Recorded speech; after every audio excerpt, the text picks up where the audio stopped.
बिस्मिल्लाहिर्रहमानिर्रहीम। अस्सलाम वालेकुम, welcome to my YouTube channel. उम्मीद आप सब लोग बिल्कुल ठीक होंगे। आज की वीडियो में हम लोग करेंगे CS312 मिड टर्म प्रिपरेशन।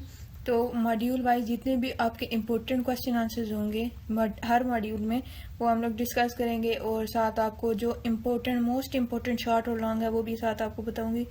अगर आप हमारे चैनल पे नहीं हो तो चैनल को सब्सक्राइब करें। इस वीडियो के डिस्क्रिप्शन में व्हाट्सएप चैनल का लिंक है, वीयू की तमाम अपडेट के लिए आप उधर ज्वाइन कर सकते हैं। तो अभी हमारा जो फर्स्ट मॉड्यूल है CS312 का, उसमें से जो इम्पोर्टेंट क्वेश्चन है उनमें से फर्स्ट है डिफाइन डाटा विद एग्जांपल, और सेकंड हमारे पास क्वेश्चन है डिफाइन इंफॉर्मेशन विद एग्जांपल। इनमें से कभी एक की डेफिनेशन पूछ लेती है, कभी दोनों में डिफरेंस पूछ लेते हैं। तो जो डाटा होता है, डाटा जो वो रेफर करता है raw material, raw fact and figures. हमारे शुरू से पढ़ते आ रहा है definition, raw facts and figure are का डाटा।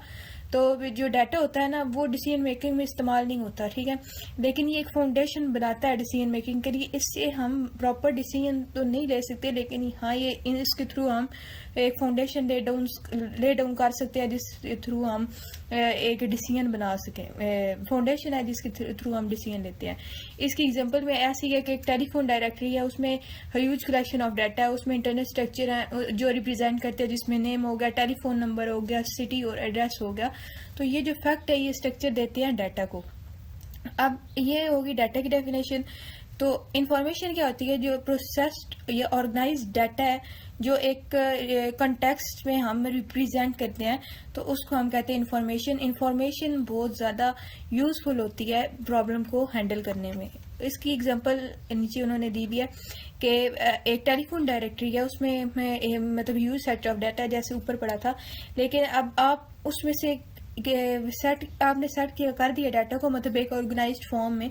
तो आप किसी भी एक स्पेसिफिक डेंटिस्ट या कोलीग का नंबर आसानी से निकाल सकते हो, क्योंकि आपने उसको प्रोसेस करके एक इन्फॉर्मेशन बनाई हुई है। तो ये आपका डिफरेंस भी आ सकता है और शॉर्ट में भी आ सकता है, तो आप इसको देख लें। इंपॉर्टेंट नहीं है, लेकिन कभी कभी डाटा और इन्फॉर्मेशन में डिफरेंस आ जाता है। उसके बाद क्या है कि right benefit of using data. Third question database, ये हमारे पास क्वेश्चन है। तो डाटाबेस को हम क्यों यूज करते हैं?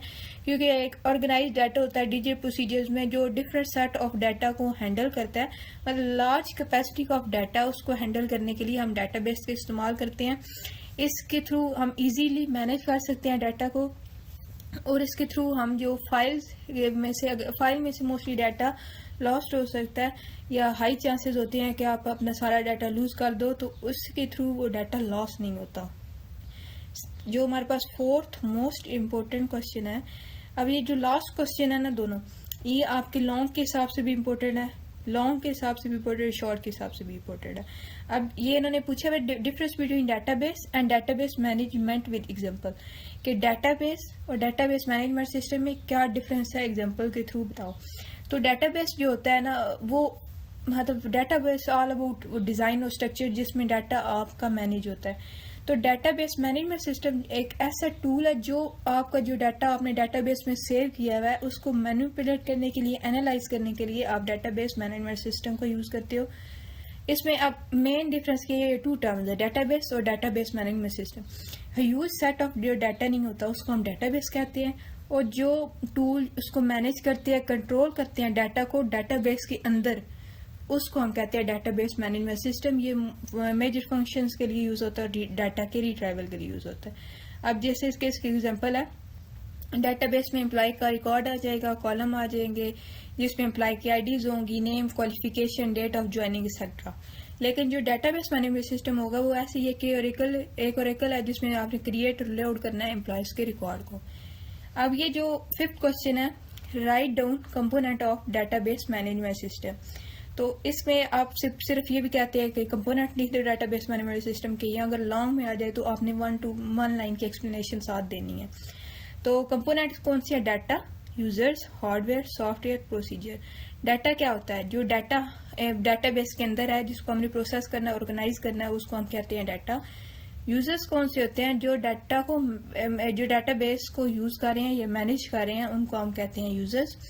उसमें जो फिजिकल इलेक्ट्रॉनिक डिवाइसेस होती हैं उनको हम बोलते हैं हार्डवेयर, और अब उसमें सेट्स ऑफ प्रोग्राम जो हैंडल करते हैं डाटाबेस को, उसको हम बोलते हैं सॉफ्टवेयर। और प्रोसीजर क्या है? जो तमाम इंस्ट्रक्शन ये रूल्स हैं उनको हम प्रोसीजर्स बोलते हैं। यहाँ पे हमारा मॉड्यूल नंबर 1 कंप्लीट हो जाता है। इनमें से इम्पोर्टेंट 2 लॉन्ग क्वेश्चन थे, एक शॉर्ट भी आपको बताया डाटा और डाटाबेस में डिफरेंस, और लॉन्ग भी वो आ सकता है, और उसके बाद कंपोनेंट्स। तो आपने इनको मस्त देखना है। अब मॉड्यूल नंबर 2 है ये एज सच इम्पोर्टेंट नहीं है, लेकिन आपको इनका बेसिक्स पता होने चाहिए भाई इसमें क्या क्या है, क्योंकि अगर एमसीक्यूज में आ जाए तो आप इजीली कर सको। फर्स्ट क्वेश्चन है define flat file basics and how it's work. ठीक है, जो फ्लैट फाइल बेसिक्स होते हैं वो एक सिंपल डाटाबेस की टाइप है जहाँ पे प्लेन टेक्स्ट फाइल्स होती हैं, और हर लाइन जो होती है वो एक सिंगल रिकॉर्ड को रिप्रेजेंट कर रही होती है। इसमें जो डाटा है वो ऑर्गेनाइज होता है कॉलम्स में और रो में, फिर उनको सेपरेट किसके जरिए करते हैं, डेलीमीटर के थ्रू या कॉमर्स के, डेलीमीटर लाइक कॉमर्स। अब इसमें लिमिटेशन ये होती है कि इसमें डाटा डुप्लीकेशन आ जाती है, रेडंडेंसी, और रिड्यूस ये करता है डाटा की इंटेग्रिटी को, और और ये चैलेंज भी करता है, मतलब चैलेंजिंग मुश्किल होता है कि रिकॉर्ड को अपडेट करना या एक्यूरेंसी को मेंटेन करना। जो नेक्स्ट हमारे पास से क्वेश्चन है वो है define hereditary database basics and how it's work. अच्छा, हेरिडिटल डाटाबेस मॉडल है ना, वो एक डाटा को स्टोर करता है ट्री की फॉर्म में। ठीक है, और जो रिकॉर्ड्स होते हैं ना वो कनेक्ट होते हैं लिंक्स के थ्रू। इसमें 1 to many रिलेशनशिप होता है। इसमें यह है कि एक पेरेंट है और उसके मल्टीपल चाइल्ड हैं, लेकिन जो ईच चाइल्ड है उसका सिर्फ एक पेरेंट है। ठीक है, इसमें अगर डाटा को आप रिट्राइव करें तो आप इंटायर जो ट्री है उसको ट्राइवर्स कर सकते हैं, मतलब उसकी रूट नोड से आप स्टार्ट करें तो हर जो पेरेंट रिकॉर्ड है ना वो स्टोर करता है एड्रेस को और चाइल्ड रिकॉर्ड को, तो इसकी में नेविगेशन भी आ जाती है, तो ये यूजफुल है। उसके बाद क्या है define network database basics and how it's work. तो जो नेटवर्क डाटाबेस है वो फ्लेक्सिबल मॉडल है। ठीक है, इसमें मल्टीपल चिल्ड्रंस होते हैं, पेरेंट्स होते हैं और चाइल्ड होते हैं, जो कि एक ग्राफ फॉर्म में स्ट्रक्चर होता है। तो ये एनेबल करते हैं मैनी टू मैनी रिलेशनशिप्स में, और इसमें नेविगेशन होती हैं, लिंक के थ्रू इंफॉर्मेशन शेयर होती है, लेकिन इसमें जो पेरेंट चाइल्ड रिलेशनशिप है जैसे कि हेरिडिटल मॉडल्स में है वो नहीं होता। उसके बाद हमारे पास आगे मॉड्यूल नंबर 3 है। अच्छा, मॉड्यूल नंबर 3 में आपके इम्पोर्टेंट शॉर्ट भी है, इम्पोर्टेंट लॉन्ग भी। अब जो फर्स्ट क्वेश्चन आपका write down the names of layer of 3 tier architecture. अब इसमें 3 लेयर्स हैं, ये आपसे शॉर्ट में पूछ सकते हैं 3 मार्क्स का क्वेश्चन के 3 टायर आर्किटेक्चर की जो 3 लेयर्स हैं या 3 लेवल्स हैं उनके नाम आप लिख दो। ये आपके लॉन्ग में भी आ जाता है कि 3 टायर आर्किटेक्चर को एक्सप्लेन कर दो। तो अब आपने इसको लॉन्ग के हिसाब से भी कर लेना और शॉर्ट के हिसाब से भी कर लेना। तो फर्स्ट है एक्सटर्नल लेवल, इसमें प्रेजेंटेशन लेयर होती है। कंसेप्चुअल लेवल इसमें बिजनेस लॉजिक होता है। इंटरनल लेवल इसमें डाटा टायर है, इनके आपने नाम याद कर लेने हैं। अच्छा, एक्सटर्नल लेवल क्या होता है, यहाँ पे यूजर की इंस्ट्रक्शंस को हैंडल किया जाता है, डाटा को डिस्प्ले किया जाता है, इनपुट आउटपुट जो डाटा की प्रेजेंटेशन के लिए होती है वो। उसके बाद ये जो टायर है ये डायरेक्टली एसेस करता है लाइक मोबाइल ऐप्स के ब्राउजर की फॉर्म में। उसके बाद ये क्या है कॉन्सेप्चुअल लेवल, इसमें जो ये एक ब्रिज के तौर पे काम करता है यूजर की इंटरफेस को और डाटाबेस के दरमियान, ये एक ब्रिज से काम करता है। इसमें एनकैप्सुलेशन रूल्स होते हैं, और जब इसको एक रिक्वेस्ट रिसीव होती है किसी भी डाटा को मतलब एसेस करने के लिए तो ये प्रेजेंटेशन टायर की तरफ से आती है और फिर उसको ये प्रोसेस करता है और फिर रिस्पॉन्स बैक करता है। इसी तरह जो इंटरनल लेवल है वो भी डाटा को स्टोर और मैनेज करने के लिए रिस्पॉन्सिबल होता है। और इधर भी ये भी रिक्वेस्ट, पर इसके पास रिक्वेस्ट आती है कॉन्सेप्चुअल लेवल से और फिर वो उसको रिस्पॉन्ड बैक करता है। और कॉन्सेप्चुअल के पास से आती है एक्सटर्नल देता है कॉन्सेप्चुअल को और कॉन्सेप्चुअल देता है इंटरनल को। तो ये इस तरह वर्क करती है। उसके बाद जो सेकंड क्वेश्चन है वो भी इम्पोर्टेंट है, इम्पोर्टेंट शॉर्ट क्वेश्चन है कि रोल ऑफ DBMS लिखते हैं। और MCQs में भी आ सकता है कि एप्लीकेशन प्रोग्रामर की ऊपर लाइन दी हुई होगी और पूछा होगा कि ये कौन सा रोल है। तो रोल्स इन DBMS जो है वो एप्लीकेशन प्रोग्रामर है, फिर एंड यूजर्स हैं, फिर डेटाबेस एडमिनिस्ट्रेटर है, सिस्टम एनालिस्ट है। तो एप्लीकेशन प्रोग्रामर कौन होता है, जो प्रोवाइड करता है फंक्शनैलिटीज को एंड यूजर को। एंड यूजर कौन से हैं, जो क्लाइंट्स जो आपका डेटाबेस यूज कर रहे हैं या जो उनको इन्फॉर्मेशन नीड होती है वो होते हैं एंड यूजर। DB के डेटाबेस एडमिनिस्ट्रेटर वो रिस्पॉन्सिबल होता है डेटाबेस की डिजाइन के लिए, उसकी इम्प्लीमेंटेशन के लिए, सिक्योरिटी, मेंटेनेंस और परफॉर्मेंस के लिए। सिस्टम एनालिस्ट कौन सा होता है, वो यूज करता है एनालिसिस को, डिजाइन टेक्निक्स को, ताकि जो बिजनेस प्रॉब्लम है उनको वो सॉल्व कर सके।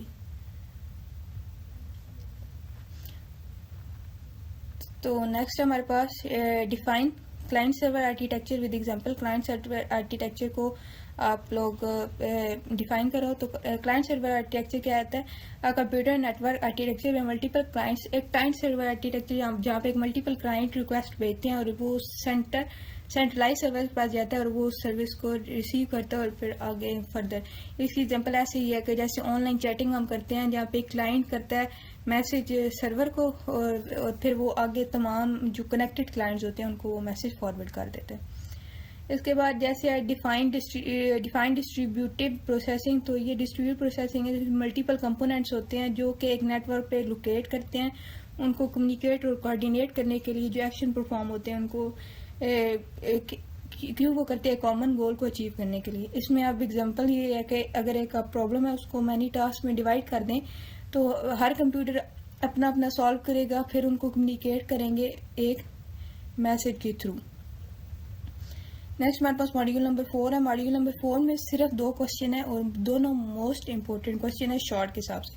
फर्स्ट है write down types of interview और सेकंड है write down 2 types of question. Type of interview 2 है, अनस्ट्रक्चर और स्ट्रक्चर। अनस्ट्रक्चर के आगे फर्दर टाइप्स नहीं है, लेकिन स्ट्रक्चर इंटरव्यू के आगे फर्दर 2 टाइप्स है, जैसे open ended and close ended. तो अनस्ट्रक्चर में ये होता है कि एक जनरल गोल होते हैं माइंड, जो इंटरव्यू होता है ना, इंटरव्यू उसके माइंड में जनरल गोल्स होते हैं, मतलब क्वेश्चन स्पेसिफिक होते हैं। तो वो इंटरव्यूअर जो होता है वो जो इंटरव्यू ले रहा होता है ना, वो लेट करता है जो इंटरव्यू दे रहा होता है उसको कि वो मतलब खुद से डायरेक्शन प्रोवाइड करे इंटरव्यू के लिए। अब जो अनस्ट्रक्चर्ड होता है ना, इसमें ऐसे नहीं होता, स्ट्रक्चर्ड, इसमें एक स्पेसिफिक सेट्स ऑफ क्वेश्चन होते हैं और उनको आपने 2 तरह से वो लेते हैं, एक ओपन एंडेड एक क्लोज एंडेड। ओपन एंडेड में ये होता है ना कि जो इंटरव्यू जो दे रहा होता है इंटरव्यू वो अपने वे में रिस्पॉन्ड कर सकता है, किसी भी वे में वो रिस्पॉन्ड कर सकता है। लेकिन क्लोज एंडेड वे में होता है ना, उसमें उसको रिस्ट्रिक्ट किया जाता है कि वो आंसर स्पेसिफिक वे के अंदर, ये चॉइस के अंदर ही दे, उससे वो बाहर नहीं, मतलब यस या नो, क्वेश्चन लिखा हुआ है यस या नो में आंसर दो, इससे आगे पीछे नहीं हो सकता, तो उसको हम कहते हैं क्लोज एंडेड। इसी तरह नीचे है write down 2 types of question, तो उसमें फ्री फॉर्मेट क्वेश्चन और fix format question. Free format question ये होता है कि जो आपको फ्रीडम प्रोवाइड की जाती है कि आप अपना आंसर अपने वे में प्रोवाइड कर सको, और जो फिक्स फॉर्मेट होता है उसमें ये नहीं होता, उसमें आपने एक स्पेसिफिक वे के अंदर अपना आंसर प्रोवाइड करना है। इसी तरह जैसे कि ऊपर आपको एग्जांपल दिए कि आपने यस या नो में आंसर देना, तो फिक्स फॉर्मेट क्वेश्चन इस तरह के होते हैं, जैसे मल्टीपल चॉइसेस आ जाएं एमसीक्यूज की फॉर्म में, तो वो इस तरह आता है। यहाँ तक आज की अपनी वीडियो एंड करते हैं। नेक्स्ट वीडियो में हम अगले जो मॉड्यूल हैं उनको इंशाल्लाह डिस्कस करेंगे और मिड टर्म की ये सीरीज पूरी करेंगे। उम्मीद आपको वीडियो अच्छी लगी होगी। वीडियो अच्छी लगी है तो लाइक करें, चैनल को सब्सक्राइब करें, दुआओं में याद रखिएगा। अल्लाह हाफिज़।